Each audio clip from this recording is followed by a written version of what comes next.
மாசி மக நன்னாளில் நடந்த சில புராண நிகழ்வுகளை பற்றித்தான் இந்த காணொளி காட்சியில் நீங்கள் சிறிய தொகுப்பாக காணவிருக்கின்றீர்கள். அதாவது, தட்சனுக்கு மகளாக அம்பிகை கிடைத்த தினம் இந்த மாசி மக தினத்தில்தான். தனக்கு புத்திர பாக்கியம் இல்லாத சோகத்தில் வாழ்ந்து வருகிறான் தட்சன். ஒரு நாள் தன் மனைவி வேதவல்லியுடன் யமுனை ஆற்றில் நீராடச் செல்கின்றான். அப்போது அங்கு ஒரு தாமரை பூவில் வலம்புரி சங்கு கிடைக்கின்றது.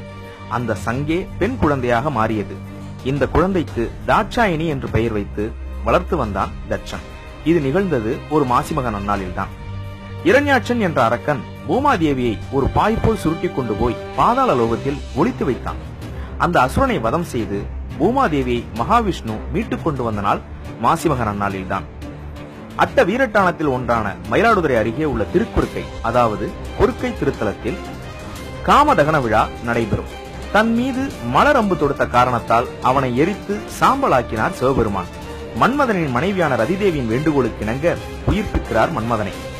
இந்த நிகழ்வை நினைவுபடுத்தும் விதமாக இத்திருவிழா ஆண்டுதோறும் நடைபெற்று வருகின்றது.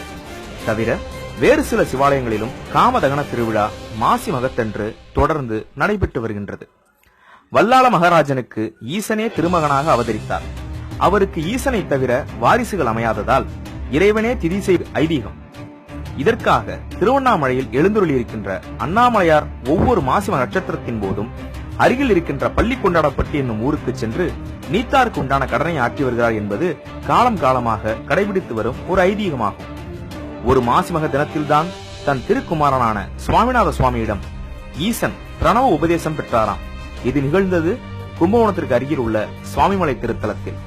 மேலும் இது போன்ற ஆன்மீக தகவல்களை நீங்கள் தெரிந்து கொள்ள நம்முடைய தமிழ் ஸ்கிரீன் ரிவ்யூ யூடியூப் சேனலை சப்ஸ்கிரைப் செய்யுங்கள். நன்றி, வணக்கம்.